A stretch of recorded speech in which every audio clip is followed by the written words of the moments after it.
Hello. Hello. Okay, it has been, I'm not sure how long, at least a year. Oh boy. Okay. Hello and welcome to the Dear Bear channel, or welcome back for some of you who have been here since the olden days. It has been a long time since I've done this, which is perhaps why I'm being so awkward. There have been, I think, 3 or 4 times since my last actual post that I've tried to film and post another video, and there have always been things that have gotten in the way, mainly in here. But I thought that on the off chance that you, hello viewer, are just someone new who is watching me for the first time, I would save maybe talking a little bit about why I've been gone for so long for the end. I'll just do a quick little spiel if you want to hear it. But in the meantime, I thought that coming back, it is currently the 4th of April, 3rd of April. It is the Easter long weekend where I am, so I thought it would be a really good time to talk about the books that I have read so far this year, to kind of hop back onto the bandwagon, so to speak. So I'm going to be honest with you, I have not made many notes about the books that I've read this year, because I didn't know if I would come back at all.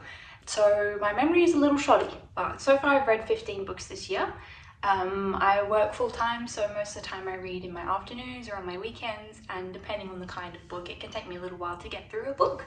I've read a few really good ones, so I thought I would kind of go through chronologically from January to now and just give you a little update about what I've been reading recently. The first book I read this year was actually the Aeneid. I've been debating how to say this, by Virgil. I am on a little bit of a mission to read a lot of the kind of highly referenced classics. The classics that I feel like are just alluded to a lot in other literature, in my personal opinion, because I think you learn a lot about how what we have in the body of literature has been shaped by things that people have been reading and admiring for centuries. So the Aeneid is a Roman epic that was published following Virgil's death in 19 BC. And I feel like the experience of reading something so old is so special. I think you certainly can't read it in the way that I could read a modern book and some of these other books that are on the list that I read this year. And I have a little bit of a personal theory around, if you're reading classics and things like that, you really have to kind of sit with them for a long time, and you can't dip in and out of them like you can with modern books. So I certainly had to do that for this book, but getting immersed in a world that is still my world, like this is still Earth. This isn't made up. Well, it's made up, but the context of, the culture and how people interacted with each other and what was important to them and all those kinds of things, reading something like this, like being able to hold something in my hands that was written by somebody who died in 19 BC is incredible. And it's part of the reason why I do plan to go on and read, the other great epics like the Iliad and the Odyssey and all the fun things, because I feel like it kind of expands, oh, it's a bit dusty. It kind of expands my understanding of, where humanity started and where it's going, and all those kinds of things as well. It was really interesting as well. My husband is Romanian, and there used to be people who lived in the area of what Romania is today called the Thracians, which he's quite interested in, being from that area himself, and seeing Thracians being mentioned and that lining up with things that he's previously told me about what the Thracians were, renowned for in this book, which was published following someone's death in 19 BC, was crazy. And it just makes you really feel your place in the world and how many people have had to go before me for me to get where I am now. So yeah, very, very glad I did actually end up reading this, even though, at some points there were certainly bits where I was going like, oh. Oh, we should mention as well, so we follow, oh god, I don't know how to say his name, because I've never heard anybody say it. I think it's Aeneas or Aeneas. And he is a kind of leftover hero from the Trojan War. So it's about kind of his journey to found Rome as he heads west, and how he's thwarted by the gods and helped by the gods and all that kind of thing as well. Oh, then I listened to an audiobook. I've been really into my audiobooks this year, which is good because I drive a lot for work. And I listened to Bound by Sable Sorensen. I listened to it all the way through to the end. Rated at 2.5. I think I know I've said before previously that I have read a lot of fantasy in my time. I have read many fantasy books, and so I know exactly what I like, and I know when I'm reading something that isn't what I like. So Diabound wasn't for me. So we follow, I can't remember her name, but we follow our main girl. She lives in this world where kind of there's like an elite fighting pack, and they bond with these giant dire wolves, and they're training to go into the army and kill bad guys. And her little sister is stolen, I think by vampires, I think it is, and then so she goes and joins the army and ends up in this Diabound situation, and there's a bunch of lore and things like that and stuff that happens in the book, as things tend to do in books, which is funny.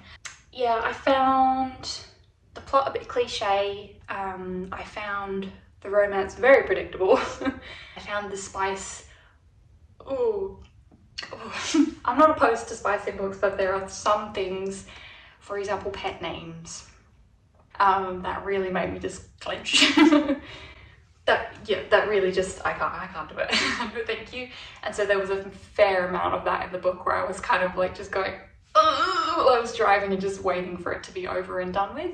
Yeah, the writing was nothing special. It just, you know, I listened to it all the way to the end, so it wasn't the most atrocious book I've ever read, but it wasn't my cup of tea, and I don't plan to continue with the series at all. Oh, and then I listened to another audiobook which I actually really did enjoy. It was Legendborn. So I've seen these books everywhere, and they've been on, but the first one's been on my TBR for quite a while, and then, you know, I saw the audiobook of it and I was like, oh, what the heck, why not? And it was actually really good. It was really, like, I zipped through it. I was thinking about it when I wasn't listening to it. We follow this young African-American girl called Bree, and she goes to, I completely forget what the university is, but she goes to the same university that her mother went to before she passed away, and told her daughter, hey, never go to this university mysteriously.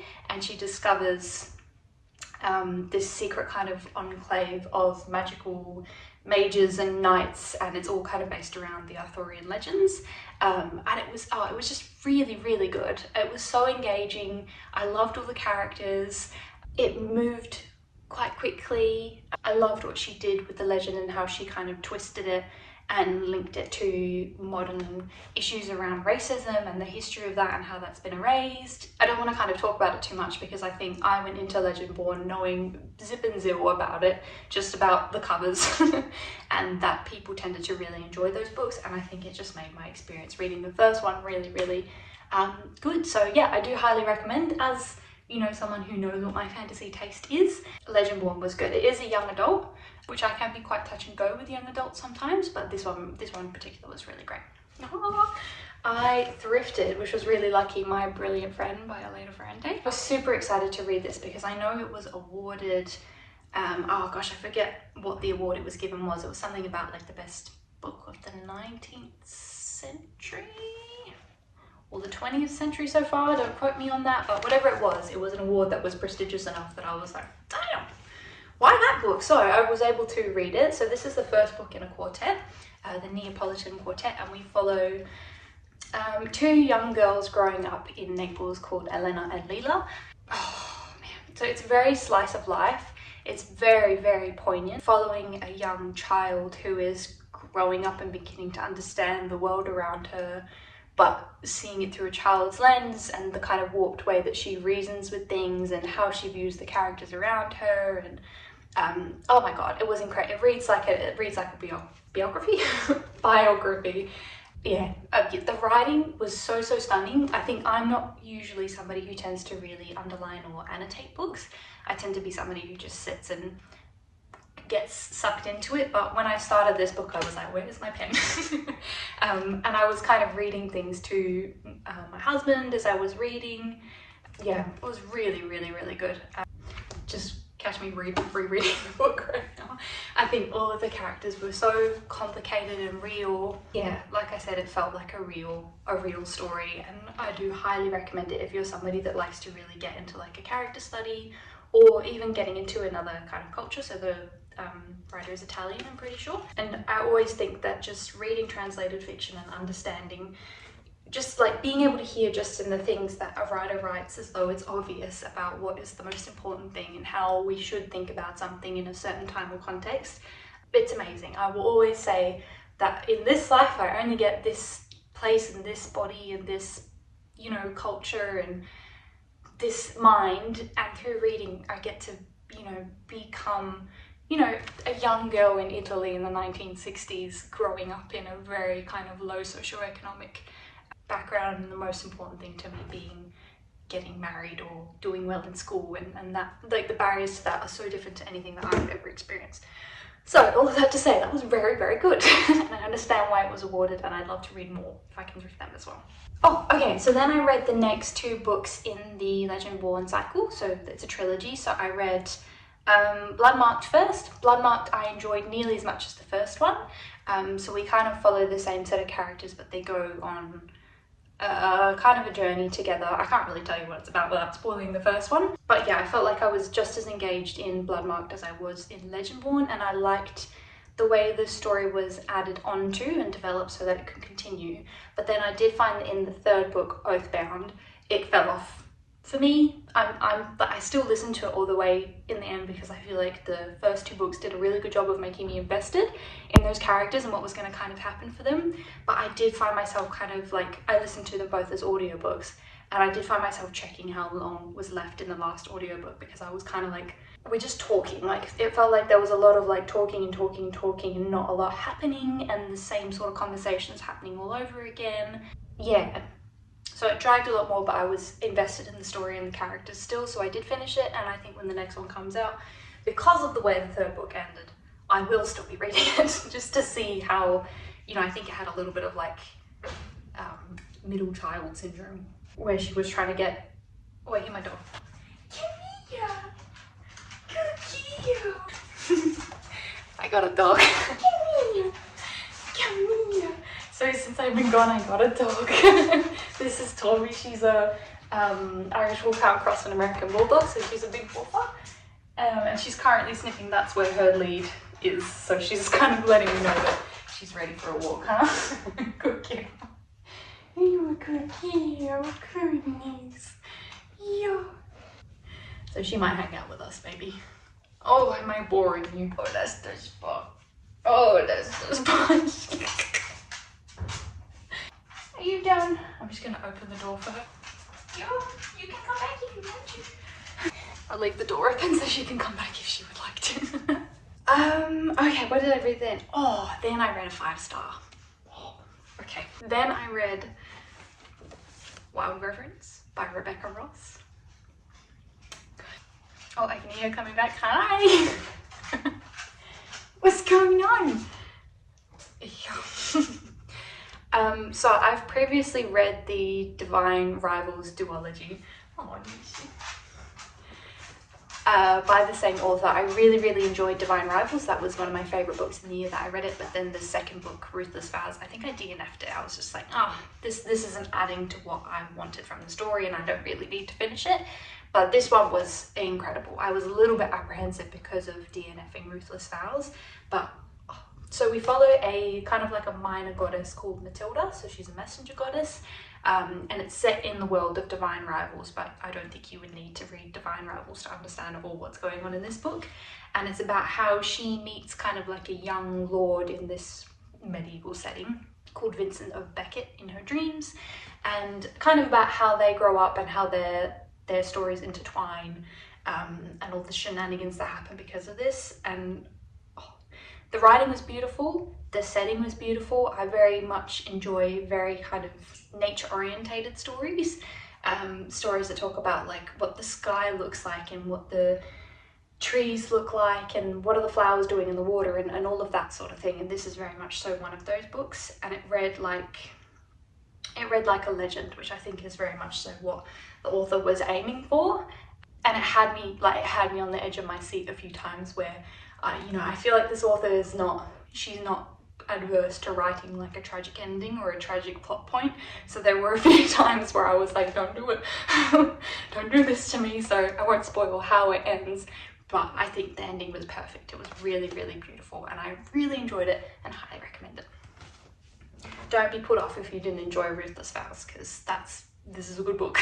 Oh, then I listened to the audiobook of Yellowface, which has been on my TBR for a very long time. So Yellowface is a book about a white author who steals the work of her Asian friend author when the Asian friend passes away, and how she tries to pass it off as her own. This book was stressful. I think the way that this book could make me feel so stressed meant that it was a really, really good book. And oh my gosh, I just spent the whole book being like, what are you doing? Stop it. The choices that the characters make, but it's not, sometimes I feel like you read books where the characters are supposed to be annoying and you're just reading those choices and you're going like, this is, why? Like, why would you make that choice? But in a way that it's like, you would not make that choice. But reading from the perspective of the narrator in Yellowface, I understood, like, she was making terrible choices. I wanted to slap her the whole book, but the way it was written was so like, I understood what was happening in her mind that was making her do that. Yeah, that was another audiobook where I was like finding chores to do just to have an excuse to put the audiobook in my ears and, and listen to it for a while, which is very impressive. If you can get me doing chores. Oh yes, and then I read another really good book. So last year I read the first book in the I think it's called the War of Broken Hearts series by Carissa Broadbent, and that was my first ever Carissa Broadbent that I'd ever read or listened to.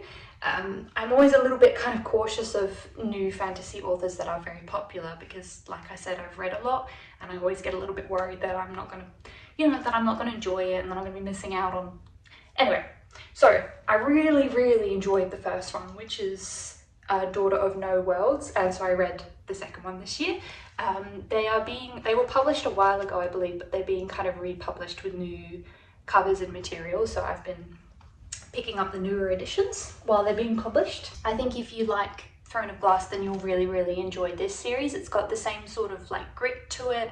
The characters, they kind of remind me of the characters from Throne of Glass. It's different, it's a different kind of plot and things like that, but yeah, maybe a little bit darker than Throne of Glass. I think it's aimed at a bit of an older audience than Throne of Glass originally was. Yeah, I don't want to tell you too much about the plot of this one because it will spoil the first one, but we follow two characters called Tisana, who is a young girl that has been kind of enslaved by the conquering kingdom, and she has, so it's vitiligo, it sounds like, where she kind of has like different colours and things on her body and her hair and things like that, and people who are kind of a more albino appearance where there's no kind of colour at all have a specific kind of magic.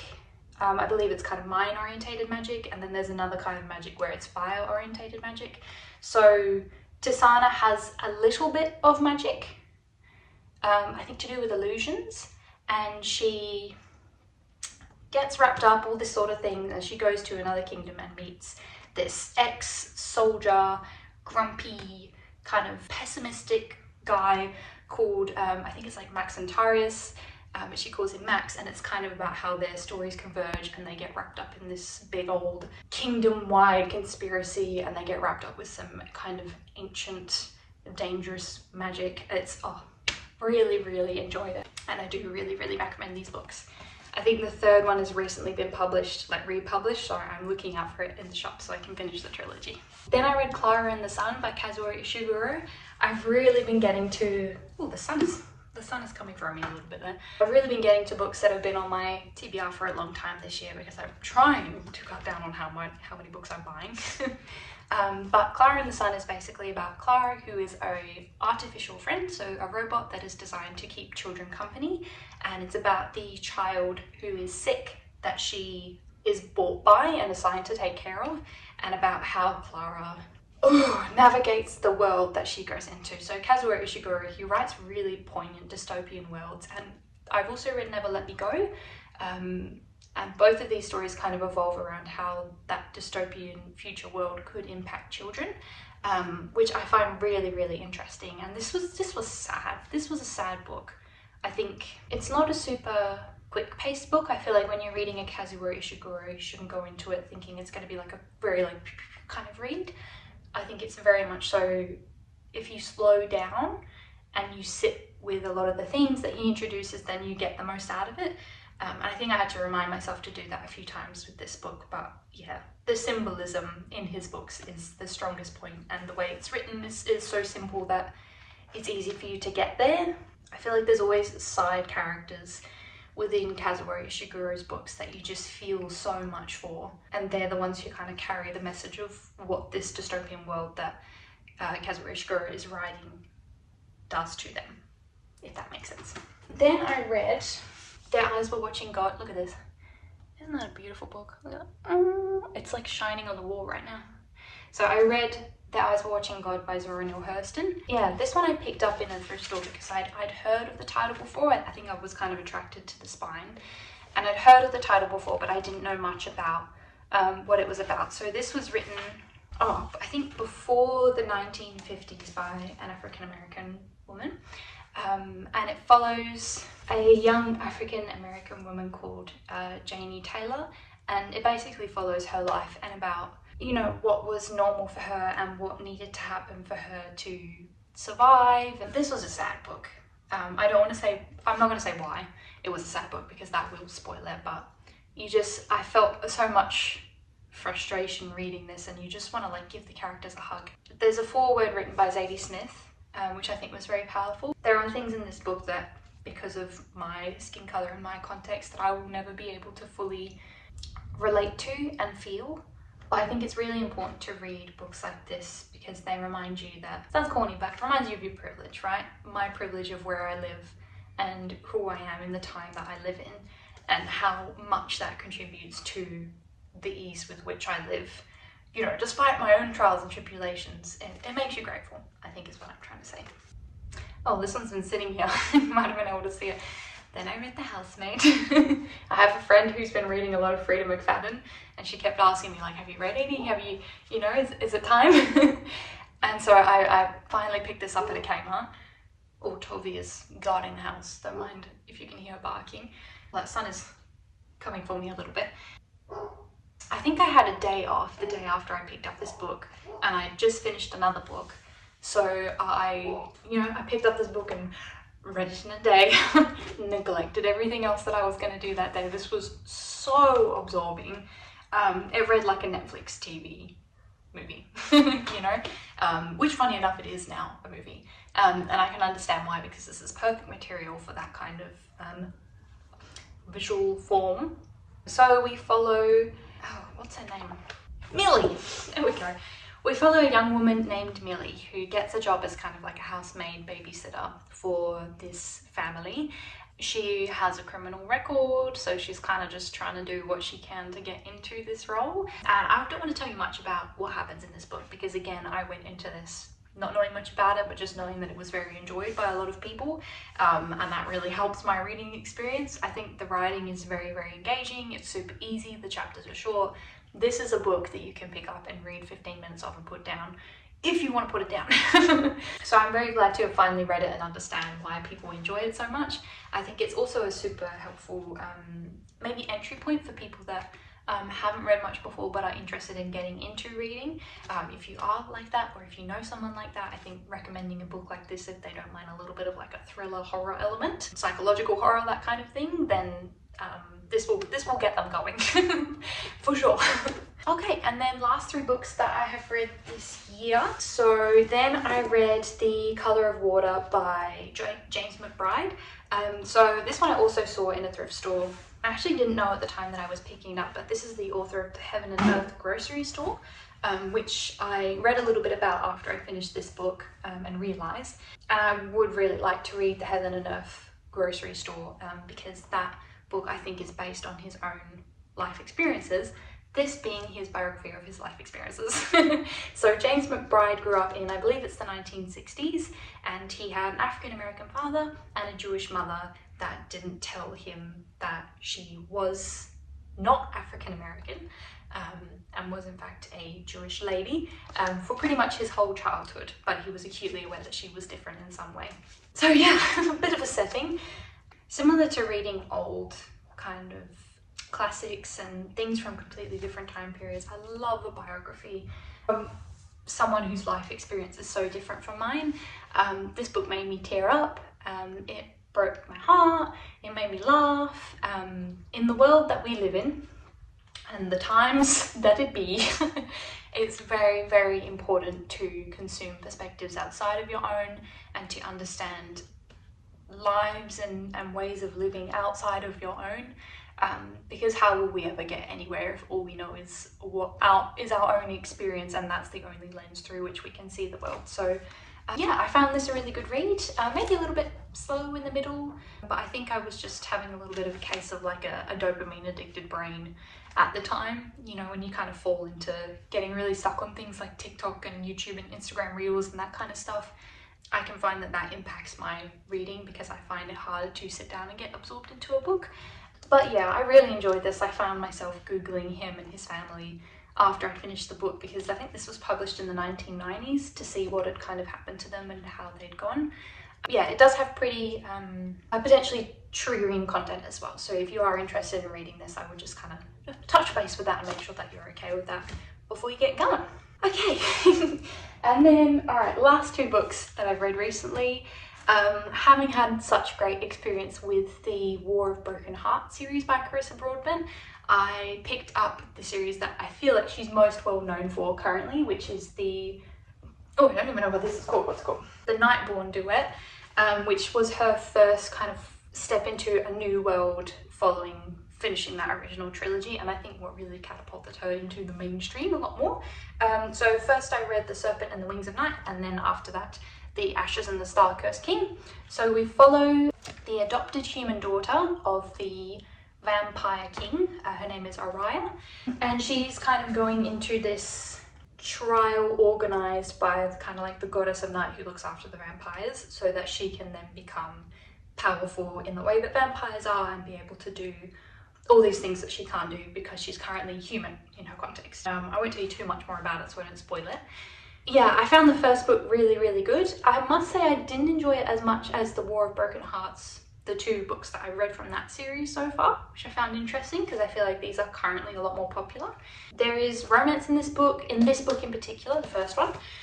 I found the romance very engaging, a little bit predictable. I think you know what's going to happen, but it was still really, really engaging to read. I liked the main character. I think, yeah, it was super easy to read. I found it a little bit tricky to keep track of the different, it's like houses of vampires, and some of them can fly and some of them have this sort of power and some of them have this kind of wings, and I think by the end of this book I pretty much knew where I was at with it. But at the start I was a bit like, okay, wait. So we've got the Bloodborne and we've got the Nightborn, and then within that one we've got these kinds of, you know, so there wasn't really a point where it was explained. It was all very story-driven explanation, which I do kind of like that. So yeah, zipped through this one. Definitely felt like it slowed down a lot in The Ashes and the Star-Cursed King. It had a similar thing to, what was it? Oh, Legendborn, where it had a bit of like second book syndrome. It lost some of the plot structure that was given by events in the first book, and so there were points where I was like, okay, what are we doing here? Like the plot was kind of like drifting, and there were things that the characters were working towards, but it felt like it wasn't as like driven and engaging, particularly when a book is that long. I think, you know, that can be kind of an issue, but still finished it. I still enjoyed it. I think I would still recommend it, and I do plan on picking up the next book that she wrote in this kind of world, which is I think it's called Six Scorched Roses, because it follows a character that I really enjoyed in this duology. There was a preview actually in this one of how that book starts, and I was like, oh, sell it to me. But yeah, those are the, oh, I'm getting a lot of sunlight here. But yeah, so those were the 15 books that I have read so far this year. Oh, I'm currently reading The Fellowship of the Ring. I've never read the Lord of the Rings trilogy before. I've read The Hobbit multiple times, but I'm a bit excited. That's how far in I am, but I'll save that for next time. So yeah, thank you so much for sitting and listening to me yap through for a while. I know I promised maybe a little bit of like a discussion at the end for those of you who have been a while about where I've been. So if you're not keen for that, thank you so much for watching, and I look forward to seeing you next time. Yeah, I'm not 100% sure how long it's been since I've been here. I know it's been at least a year. I think probably a year, nearly 2 years.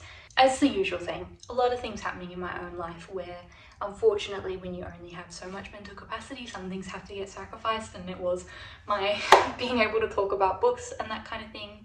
I think I also have, you know, as many people do, a little bit of a critical internal eye, and so, you know, it can be quite vulnerable to do something like this where you're sitting and yapping to randoms about things that you feel very passionate about and not knowing if what you're saying is at all feasible. And so yeah, it was kind of hard. I did get diagnosed with autism and ADHD in the time that I was away, which I found personally very, very helpful in managing those kinds of things, where now I understand how my brain works and why I'm so weirdly obsessed with this. And so I can begin to make adjustments for myself that help me to deal with feeling burnt out or overwhelmed and having to cut out things that make me feel happy just to manage that and survive in this lovely, lovely economy that we're dealing with. So if you are someone who is wondering about those kinds of things for yourself, I really do recommend, you know, doing your research and following up on diagnosis for yourself, because for me personally it's been a very positive thing. I am more than happy to talk about that a little bit more and give some book recommendations about that topic in another video if anyone is interested, but in the meantime, thank you so much for spending however much time this has come down to with me. It's been lovely to be able to yap again, and hopefully I will be back a little bit sooner than 2 years. Fingers crossed. But I hope you all have a lovely day, and I will see you next time.